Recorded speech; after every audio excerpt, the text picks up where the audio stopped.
in China last month, more than 50% of the cars sold were electric. For the first time in history anywhere in the country. Next 4 to 5 years, the battery prices will be half of what they are right now.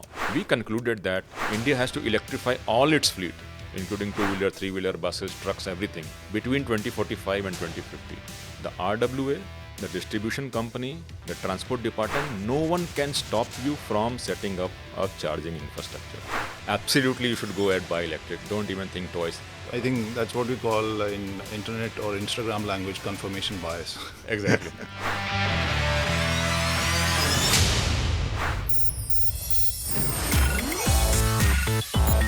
Ola Electric presents Green Bharat, an initiative by Network 18. Are you also one of those car or motorcycle lovers who isn't too optimistic about electric vehicles? Thinking like, what about electricity from coal or pollution from old batteries or mining? Or an enthusiast who thinks that EVs are going to solve our mobility and environmental issues? Or a fence sitter who is sitting with a calculator if EVs make sense at all? Will I find the chargers when I really need them? Will my RWA or housing society allow me to put a charger or not? Am I going to get discounts on those installations or not? This conversation is for all of us. Hi everyone, I'm Kranti Sambhav. Welcome to Green Bharat, Road to Green Conversation, where we have Amit Bhatt with us. He's the Managing Director of ICCT, which is the International Council on Clean Transportation in India. Welcome, Amit. Thanks a lot, Kranti. Nice to be here. So, just a backgrounder on why this conversation with Amit. The thing is that Amit and I have had discussions on EVs in the past, and most of the time we approach the same topic from two different angles, two different aspects. I approach it from a very customer-centric, Aam Janta kind of concern, and Amit from a policy, global technology, and urban mobility point of view. That is precisely what I hope to achieve in this conversation, where I will ask fundamental but important questions on EVs as most of the Indian customers are asking, and some of them are apprehensive about adoption. They want to know about the policies, and they also want to know about the evolution of tech. So, Amit, shall we start? Absolutely. So, first thing first. Most of us are discussing this, softening or some fall in the sales of EVs globally. What's the reality? So, it's completely myth. Okay. Because if you look at the newspaper headlines or on social media, you will say EV sales have crashed. It's not the case. EV sales are rising in Europe. EV sales are rising in China. EV sales are rising in Europe, in US. In fact, in China last month, more than 50% of the cars sold were electric. For the first time in history anywhere in the country, that you have seen more electric being registered than conventional powertrains. Yeah. So what has happened? What has happened is the rate of growth has slowed down. And that is largely because you had a lower base. So when you have a lower base, the rate of growth is high. But as the base expands, the growth comes down. So that is one. Secondly, what we have seen, especially in US and Europe, is because US bought this Inflation Reduction Act, IRA, which gives incentives for people to manufacture batteries and vehicles. And when these incentives were announced, a lot of repositioning of supply chain happened because companies wanted to take advantage of these incentives. And that is what happened in some delay in investment. So that is also the reason. But in absolute numbers, EV sales are skyrocketing everywhere across the world. And what about the changing of batteries? I think that was also a concern as far as American customers are concerned. So one of the initial questions was, what will happen after 150,000 kilometers or 8 years when I run out of my battery? So there are quite interesting things which are coming. One, I think we are underestimating the performance of these batteries. So in many cases, we have seen that the batteries outlast than what the initial commitment is there from the OEMs. So one is that batteries last longer. Secondly, which is very interesting, is the battery prices are coming down dramatically. And if you look at the recent forecast, next 4 to 5 years, the battery prices will be half of what they are right now. So let's say if I buy an electric car today, and let's say if 5 years down the line, I have to replace the battery, the price will not be what I am getting today. It will be less than that. So the battery replacement cost is what we are seeing people are exaggerating. It is not that big a deal right now. So, in consumer or enthusiast point of view, I'll tell you one conversation which we keep seeing in this sphere is that all the electric cars which are like from luxury car makers, their after market or used car sales, the prices have gone down a lot. How do you see that? So prices of cars in general, if you look at in India also, the prices have gone down.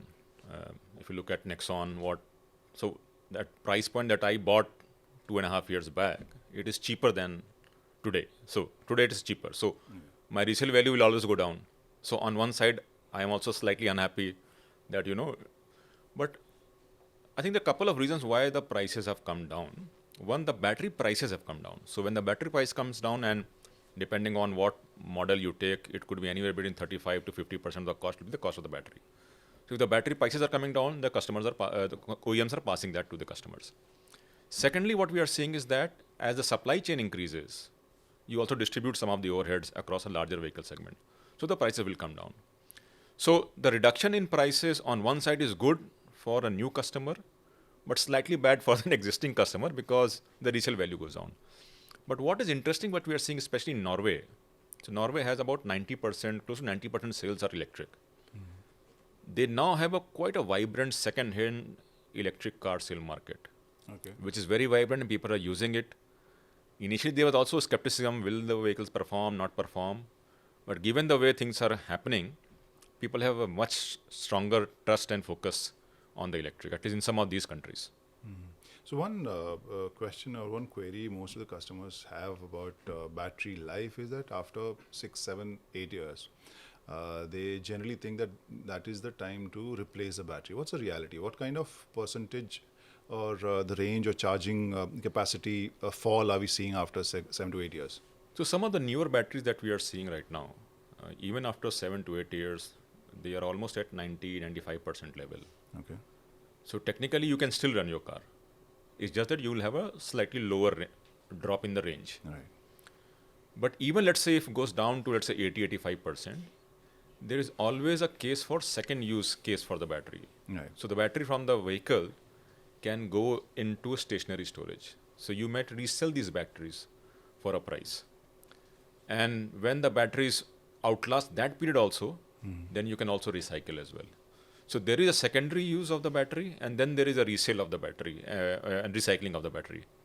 Right now, we don't have enough batteries from the first application to gauge what will be the application in the second or third application. But as these numbers increase, we will see a more vibrant market, both from the second life of the battery as well as the recycling of battery. But is it looking credible to you in the sense in India we see all the recycling conversation about plastics and everything, but we hardly see that happening. So you think that will happen with batteries? I think so, because if you look at, so what we are looking at is a lead acid battery, right? It's a very difficult composition. A lot of recycling is happening. In fact, most of the lead acid batteries are recycled, but they're not really recycled in a way they should be. So a lot of it is informal recycling. And you can go to many places in Delhi, you can see informal recycling happening. But with advanced chemistry battery, I think this will not be the case because you have critical materials. These critical minerals are not happening in India. So we are not producing it. Right now, we are not even recycling or kind of Processing it. And so we are dependent on foreign countries. Once you start recycling it, you can keep these minerals in your jurisdiction. So if you look at Europe, Europe has come up with a regulation that prohibits export of used batteries. Why? Because they want to keep these critical minerals in their country. So once there enough batteries come, we will see a slightly more robust ecosystem of recycling. Also, largely because from the energy security perspective. And that, I think, is going to be main differentiator between an advanced chemistry cell battery versus a traditional lead acid battery. Okay, so related question, you mentioned the minerals and the materials which are used in batteries. And the moment we talk about batteries and those materials, we end up talking about China's monopolies. How do you see that? Is it going to change in near future? Is it like with the different battery chemistries, are we going to see other hubs as well? No, it's interesting because even if you look at China is a global a very dominant player in this space, because long backs when countries were making bets on the technology of future, China probably realized that battery electric could be a potential technology. So they really invested a lot, both in terms of R&D, but also sourcing materials doing long-term purchase contracts with other countries, and they have a very strong processing capacity. Now, other countries are now realizing that this transition is happening. So either they fast forward this R&D and investment, or they'll be left behind. So we are seeing battery plants coming up in Europe, in US, and Inflation Reduction Act that I talked about was a very important contributor to setting up these plants in the US. The same is now happening in India as well. So I think as the journey starts, we can definitely learn from some of these experiments, but we can also make some of these investment, and we can also do sourcing of these critical materials from other countries. Now, what is required to be done? One, so the battery chemistry is changing, but we now realize. So even if you look at the in the car space, we have moved largely towards LFP batteries, lithium iron phosphate, and that we think is going to continue for some time, which is different from what NMC or some of the other chemistries were. But there is also a conversation happening on solid state batteries.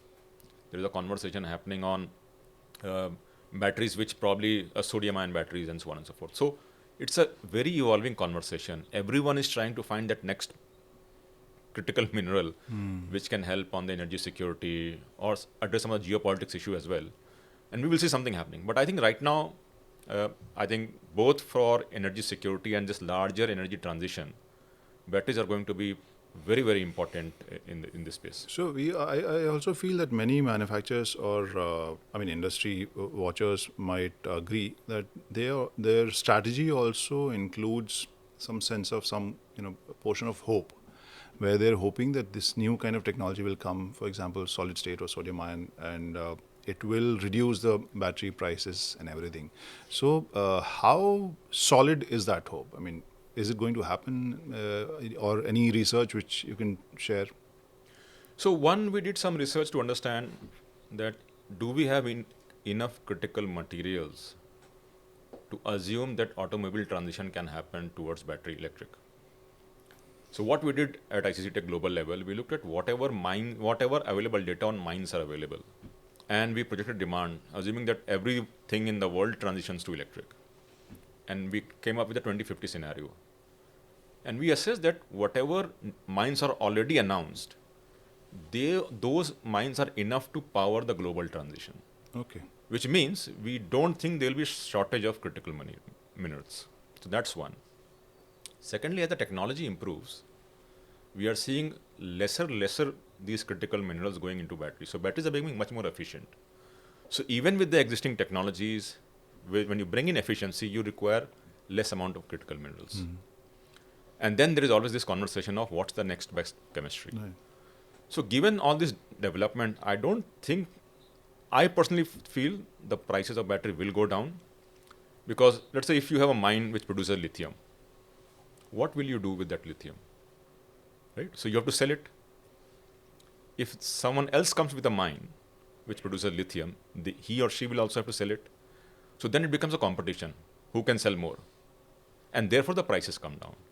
So efficiency in the battery plus the competition in production of these critical minerals is what is driving the reduction in prices. So that's interesting insight or data point you gave, that even with existing mines, whatever we have already discovered, you think that this will, or your data or your research says that is enough to power all the vehicles even if they are electrified, right? Yes, and our research found only 50% of what will be used from these mines to power this transition.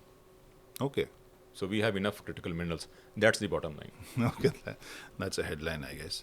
But coming back to the Indian scenario, now that question which I started with, what about the electricity generation? So right now we have more than 2/3 is coal powered. So how do we calculate whether EVs are actually, tailpipe emission is not there, but net result is better than the ICE vehicles or CNG vehicles? Yeah. So we did this research a couple of years back to understand the entire well-to-wheel emission. So we looked at electric car, electric two-wheeler, and we also looked at conventional car and conventional two-wheelers.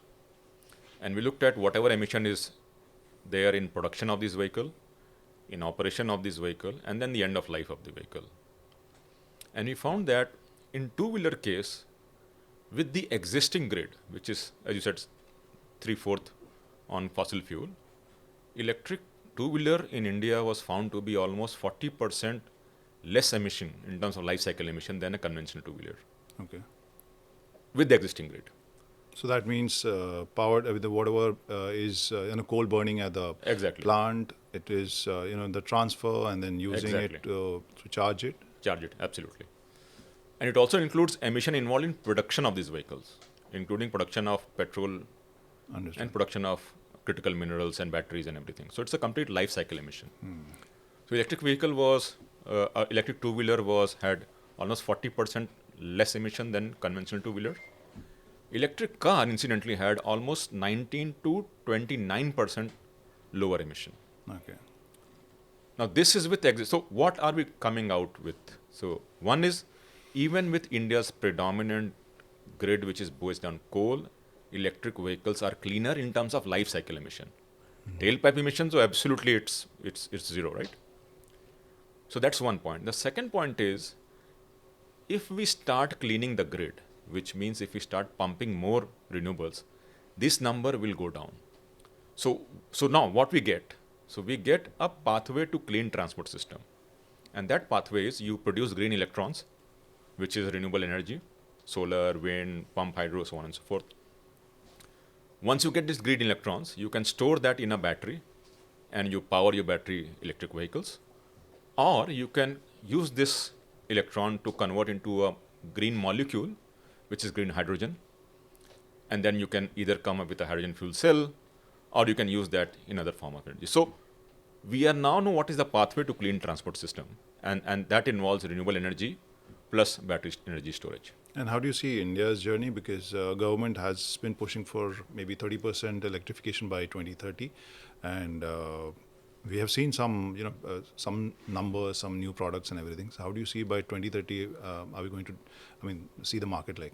Yeah, so I think if you look at India's commitment, by 2030 we will have more than 50% of installed capacity as renewables. So India is definitely pushing a lot of renewables.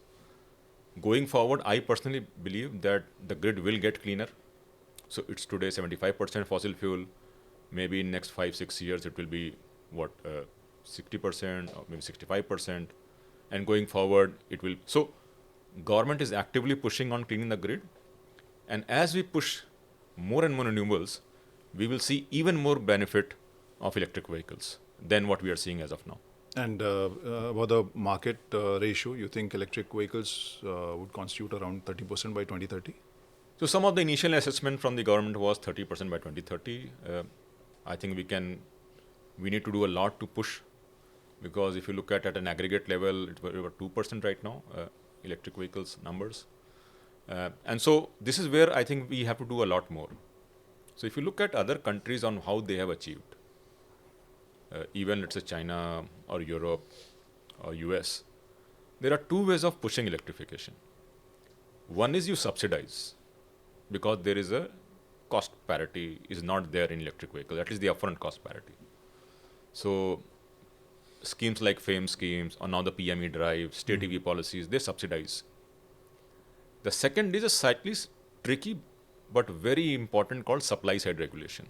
Now, supply side regulation, especially if you look at countries like Europe and US. So California has a mandate called ZEV sales mandate, which means they mandate OEMs to sell a certain percent of the fleet as electric. And that number changes over the course of years. So it does two things. One, let's say if you have to sell 5% of your fleet as electric, and the cost of this vehicle is high, you will bring down the cost a little bit, and you will offset by a conventional powertrain, increasing that cost a little bit. Understood. So that's the way they look about. Second is, Europe has something called greenhouse gas standards, which means they limit on what the tailpipe of the vehicles can come out, and therefore then OEMs have to play with their product, that to meet that level of emission, they have to add more electric. So these policies, if we can also include, we will see a much important uptake. Now, the question is, why are we pushing electrification? There are two reasons to it. One is the efficiency of an electric motor is far, far superior than an internal combustion engine. So purely from efficiency side, these vehicles are much more efficient. Second, you and I are in Delhi and we know the current air quality conversation, and almost 40% of the local emission in Delhi is from transport. So you cannot add more combustion. You have to shift away. And third is the climate commitment. So we did some analysis to understand. So India has committed to net zero by 2070. So we realized that how can India lead, the transport sector in India can meet the net zero target. And we concluded that India has to electrify all its fleet, including two-wheeler, three-wheeler, buses, trucks, everything, between 2045 and 2050 to meet the net zero target of 2070. So that's the way forward that we think India should follow. Now some customer-centric questions. You mentioned PM E-Drive subsidy scheme. So eventually, at the ground level, what kind of subsidies the customers can see? So I think a couple of interesting things which has happened with PM E-Drive. So definitely there is subsidy on two-wheelers. There is subsidy on charging infrastructure development. There is definitely subsidy on three-wheelers. Buses, huge amount of money has been allocated for buses. But we are seeing two interesting use cases coming out from this PM E-Drive announcement. One is trucks. So there is going to be subsidies for electric trucks, which I think could potentially be game changer for India. And I'll come to that why. And second is on ambulances.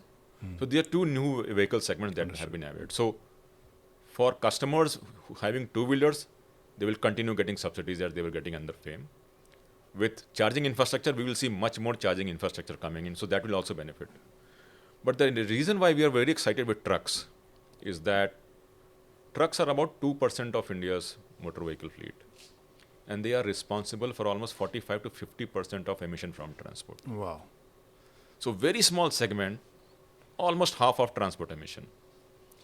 Until now, we have not been clear on what do we do with these trucks.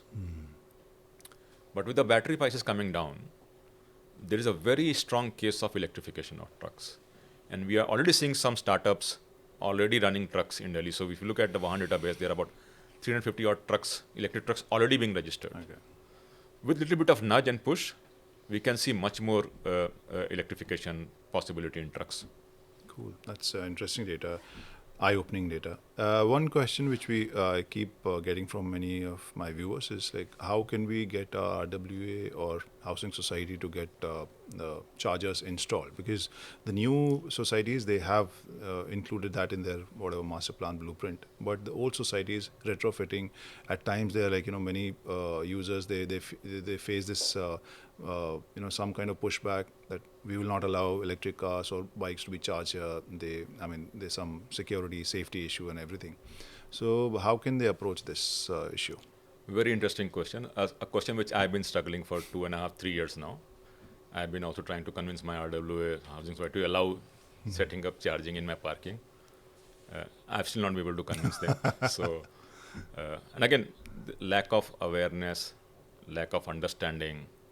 So while we have community charging, but now the vehicles are growing. So it's very difficult to organize a community charging.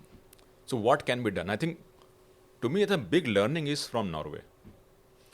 So Norway has something called right to charge, which means if you have an electric car and you are residing anywhere in Norway and you have a parking, the RWA, the distribution company, the transport department, no one can stop you from setting up a charging infrastructure.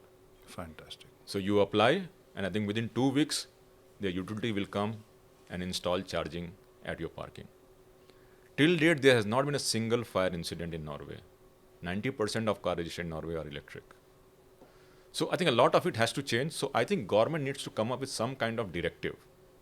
Because if you leave it to people's whims and fancies, someone will agree, someone will not agree, and it will be always very challenging. The last time I had this discussion with, I think, someone from the government or the advisory body, and they mentioned that there are guidelines, but we know what happens to guidelines. So I'll tell you what's my personal experience. I've been telling my RWA to allow charging. They are saying, where is it written that I can allow you to set up charging? I talk to public agencies, they say, where it is written that you cannot set up charging. So I am stuck on this conversation was last 3 years. Chicken and egg. Interesting. So, now it's time to conclude this conversation. I would just mention one point which we generally discuss. Would I suggest anyone to buy an electric car? I think for anyone who's watching, for me, very simple, criteria. If you have a charging point at your home or office, and you're not into long distance you're not going for long distance driving very often, then you should go for that. That could be your primary vehicle as well. This is what I feel. What do you think? So I am personally biased, right? And I'll give this upfront. Absolutely, you should go ahead buy electric. Don't even think twice. And a couple of reasons I'm saying. Long distance is a little bit of myth. I have done with my wife 1,000 kilometers at a stretch, some remote places, and I could always find a 16 ampere plug to charge. So charging is not that big a problem. I think that's what we call in internet or Instagram language confirmation bias. Exactly. Yeah, so this is what we generally don't agree on, because I have done long distances. At times, you feel that mental peace is more important. And at times you are ready to, give those extra minutes or maybe 15, 20 extra minutes for that charging. That is where me and Amit generally don't agree. But so this is what you feel that everyone should go for electric anyway. So there's a couple of reasons. So as a consumer, so if I remove my ICCT hat and just talk from purely a EV user, and I have a slightly older car, 3 years old, the ride quality that I get is unmatched. I have not tried very fancy cars, but whatever I've tried, 40-50 lakh range, there is no vibration. It's very comfortable. I never get backache even in long drives, which I used to get with my ICE car. Okay. So the ride quality is different. Second is we are getting much and much nicer products now. Yeah, I agree. So the quality of product is improving. So yeah, with all my personal bias, please go in for an electric. Super. Thank you, Amit. Thank you for your time and this conversation. Thank you so much. Thank you so much. Thanks for watching. This is Green Bharat Road to Green conversation, and we'll keep having these kind of discussions. And in case you have some comments or feedback, do write into us. Thanks for watching. Ola Electric presents Green Bharat, an initiative by Network 18.